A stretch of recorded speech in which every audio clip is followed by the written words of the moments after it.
আল্লাহ আমি কবরের আযাব থেকে পানাহ চাই। নবীজি নিজে বলতেন, নবীজি নিজে বলতেন।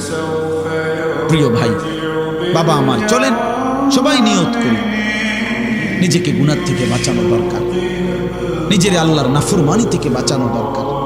আল্লাহ তাআলা বলেন, ইন্নাল্লাযীনা ইয়াখশাউনা রাব্বাহুম বিল গায়ব, আমি আল্লাহকে না দেখে আমার কথাগুলো আখিরাত সম্পর্কিত এগুলোকে না দেখে যারা আমি আল্লাহকে ভয় করে, আখিরাতকে ভয় করে, জাহান্নামকে ভয় করে, কবরকে ভয় করে, আল্লাহ বলেন তাফসীরের মধ্যে লিখছে ভয় করে মানে হলো গুনাহ বর্জন করে।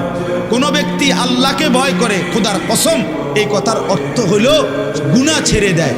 যে গুনাহ ছেড়ে দেয় সে আল্লাহকে ভয় করে, যে আল্লাহকে ভয় করে সে গুনাহ ছেড়ে দেয়। কোনো নাফরমান আল্লাহকে ভয় করে না, আল্লাহকে ভয় করলে গুনাহ করতে পারে না।